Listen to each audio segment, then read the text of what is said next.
Apabila melihat dari tampak luar, mayoritas jemaat di gereja ini adalah sepertinya orang-orang yang berhasil. Berapa banyak di antara saudara yang namanya tertera di dalam Panama Papers? Ada tidak? Sepertinya sebagian orang malu untuk mengakuinya. Saya sedang menantikan satu saat ada bocoran dari surga. Pengen tahu ya, berapa banyak di antara kita yang punya aset besar yang sudah kita transfer ke surga. Saudara sekalian, sekali lagi selamat siang. Tuhan Yesus memberkati kita semua. Semoga kita disapa oleh Tuhan melalui pembacaan yang kita lakukan. Semua orang ingin sukses hidup di dunia ini. Orang miskin ingin hidup lebih jaya, lebih makmur, dan orang makmur ingin lebih makmur lagi. Sebab kalau kita tidak makmur, sepertinya kita gagal hidup di dunia ini. Kita agak malu untuk menghadapi kawan-kawan kita kalau ada acara reuni. Kita tidak terlalu berani pergi ke resepsi kalau kita tidak terlalu berhasil. Karena itu, saudara, kalau ada reuni, ada resepsi, itulah kesempatan bagi kita untuk memamerkan siapa kita ini. Kalau ada cincin 10, kita jalannya begini, saudara. Kalau gigi kita emas, senyum kita adalah seperti ini. Tapi kalau kita kurang berhasil, gimana gitu ya? Putri saya yang kedua, ketika SMP atau SMA 1 atau 2, itu pernah buat acara di dekat Padang sana. Waktu itu saya punya kendaraan dinas Suzuki, apa itu? Yang nggak ada hidung itu loh ya. Sudah ada butut, waktu pergi nikah saya antar, pulang saya kemana. Tapi saya lihat sesuatu yang ganjil dengan putri saya namanya Glory. Dia ada selembar kertas dan dia tutup mukanya begini. Dan saya menyapanya, Glory, kalau kamu merasa malu dengan mobil kita, kamu boleh turun dan jalan kaki. Oh enggak. Saudara, kalau kita punya mobil mewah, kita pergi ke hotel mulia, akan ada orang yang buka pintu mobil kita sambil membungkukkan kepalanya sampai di ujung. Tapi kalau mobil kita, mobil butut, begitu kita mau sampai di pintu utama, anak, istri, bahkan pembantu akan teriak, "Papa, jangan di sini." Punya pengalaman seperti itu? Wah, tapi kalau kita pakai mobil yang besar, kita berhasil diukur dengan besar. Sekarang ya, orang yang berhasil adalah punya rumah yang besar, punya mobil yang besar, mungkin juga istri yang besar. Tapi kalau tidak besar, kurang berhasil. Anak-anak kita keberatan kalau kita memberhentikan mobil kita di tempat-tempat yang terhormat itu. Itu sebabnya kita membanting tulang dan membanting tulang supaya kita menjadi orang-orang yang sukses dan berhasil. Kalau kita naik setinggi langit, status sosial kita menjadi bagus, anak-anak akan bangga. Orang tua kita lebih lagi kemana-mana selalu berkata, anak gua sudah jadi orang.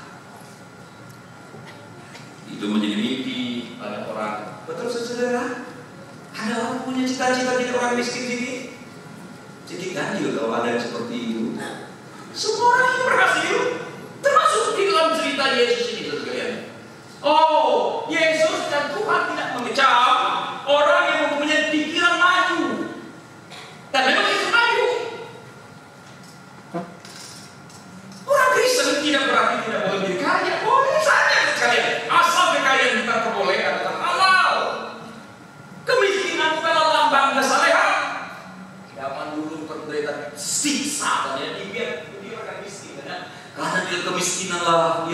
lebih saleh.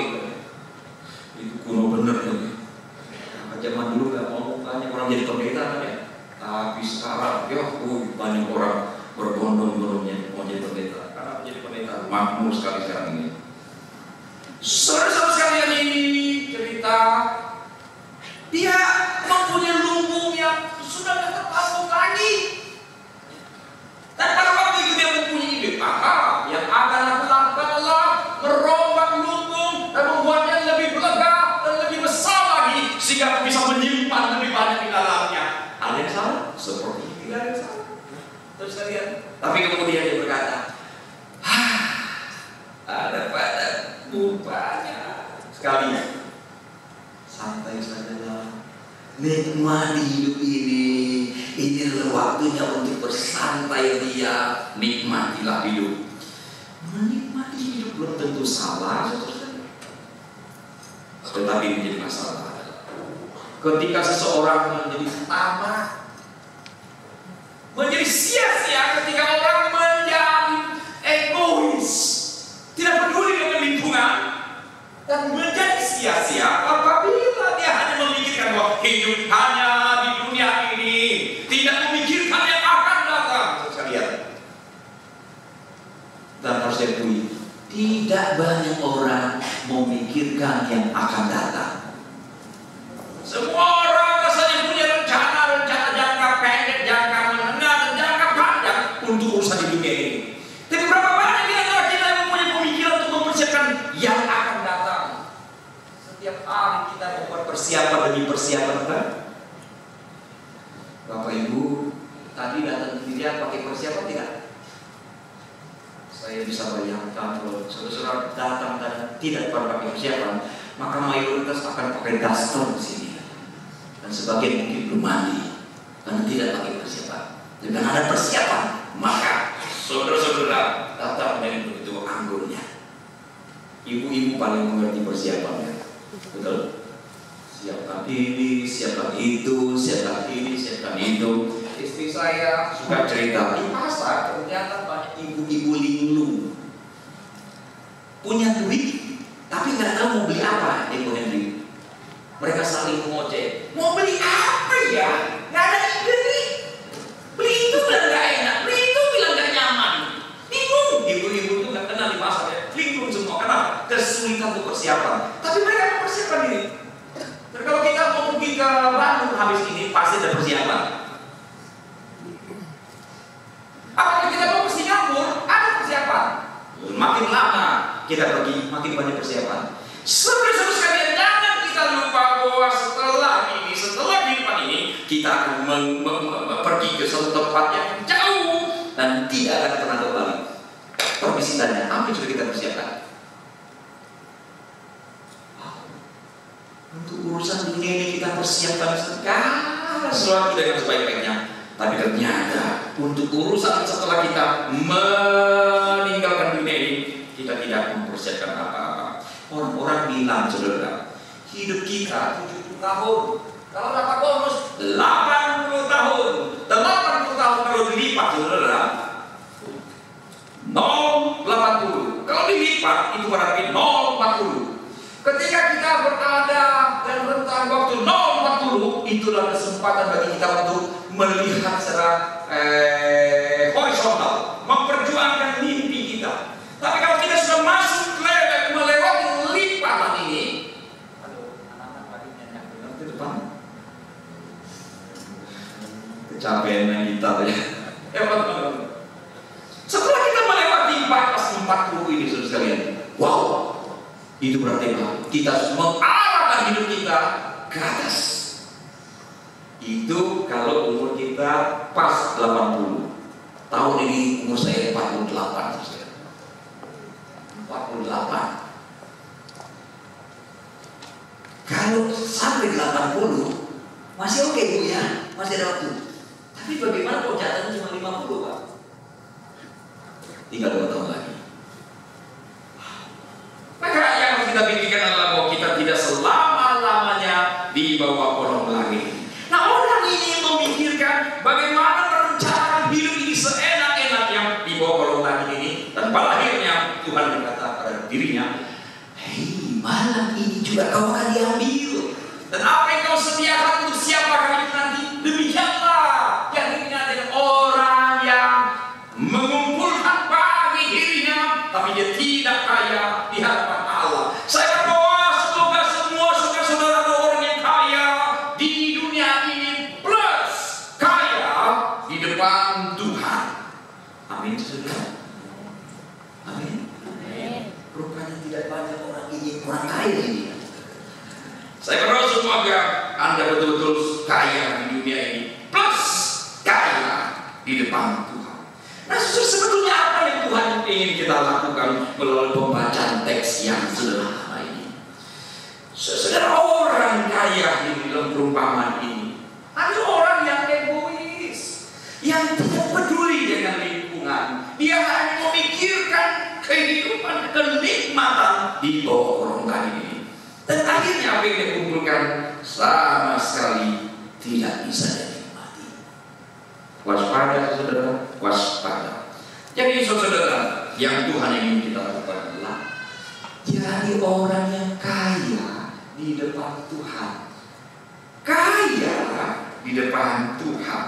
Apa yang bisa kita lakukan supaya kita menjadi kaya di depan Tuhan? Kalau saudara baca baik dalam misalnya Lukas 18 ayat 22, saudara. Lukas 18 ayat 22, Yesus pernah mengatakan, pergilah, jual hartamu dan bagikanlah pada orang miskin, maka engkau beroleh harta di surga. Saudara, saya perlu waktu yang panjang untuk menjelaskan bagian ini. Saya tidak punya kesempatan ini. Tapi paling tidak, Yesus mengatakan juallah. Dan tidak berarti bahwa setiap orang bisa mutlak harus jual hartanya dan bagi pada orang miskin. Bukan itu maksud Tuhan. Tapi paling tidak, ketika Tuhan mengajarkan para anak muda yang datang ini, pergilah jual hartamu dan berikan pada orang miskin, maka engkau beroleh harta di surga. Itu dari Tuhan. Kita akan beroleh harta di surga. Dan kalau saudara baca di dalam Amsal 19 ayat ke-17, di sana dikatakan, siapa menaruh belas kasihan kepada orang yang lemah, memiutangi Tuhan.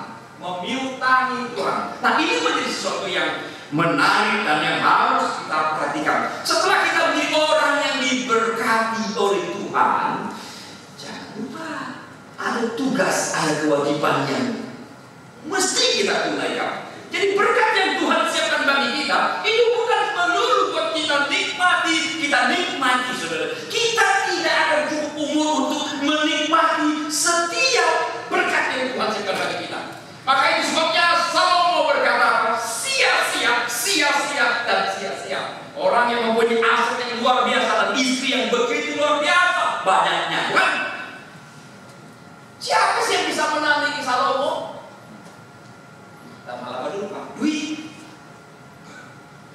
Dalam hal apa lagi? Bini, istri. Baca baik-baik, saudara. Sampai selinjana 1000. Kalau saya tidak salah baca. Wow. Tapi apa yang dia katakan? No, sia-sia. Maka itu setelah kita diselamatkan oleh Tuhan, di dalam pembacaan Kolose dianjurkan kepada kita memulai memikirkan perkara-perkara yang di atas. Bukan berarti kita masa bodoh dengan kehidupan kita sehari-hari, tapi kita juga memperhatikan sesuatu yang bernilai kekal. Maka itu yang harus kita lakukan adalah marilah menjadi berkat setelah diberkati. Ada banyak berkat kan di rumah, ditabung banyak kan. Banyak orang ingin diberkati oleh Tuhan, barangkali melalui kita. Tadi pagi saya bilang begini, saudara. Tuhan itu menciptakan kita yang pasti mempunyai nilai guna. Betul tidak, saudara? Apa sih fungsinya Tuhan menciptakan kita? Apakah Tuhan menciptakan kita hanya menjadi mesin uang? Menginvestasikan seluruh hidup kita hanya untuk mengejar mimpi kita, memperkaya diri. Bahkan lebih serius lagi, lebih parah lagi, kita menginvestasikan hampir seluruh hidup kita untuk mengerjakan mimpi orang lain, terus sekalian. Apakah seperti itu saja? Oh tidak. Tuhan menciptakan kita pasti bernilai guna. Sebab kalau kita tidak berguna, terus sekalian, tidak bernilai guna, maka hidup kita tidak mulia, tidak lebih mulia daripada sapi. Saudara perhatikan sapi, semua hidup berguna, saudara ya. Sapi bisa menarik pajak, sapi bisa menarik pedati, dan ada banyak perusahaan susu sapi. Iya, menjadi berkat. Sapi mati berguna tidak? Kaki sapi buat apa? Iga sapi buat apa? Kulit sapi buat jaket, buat sepatu ya. Sapi hidup berguna, mati pun berguna. Kalau hidup kita tidak berguna, maafkan saya mengatakan kita tidak lebih mulia daripada sapi. Lalu bagaimana babi?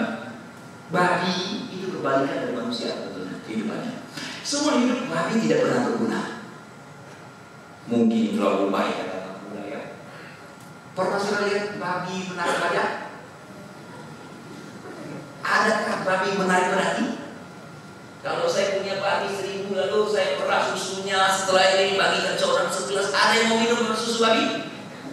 Oh. Ada yang punya jaket kulit babi? Babi itu tidak berguna. Apa tugas babi hidup? Makan dan hidup. Makan dan hidup. Itu binatang kalau lapar itu paling mengerikan. Suaranya itu men, wih, wih, sampai kulit juga kedengaran. Nggak percaya pergi ke kanan babi. Begitu satu ember itu wangi, dalam sekejap, masih kurang. Wih, wih, malu benar kalau punya babi begitu ya. Tuang lagi, habis. Setelah itu apa yang dilakukan?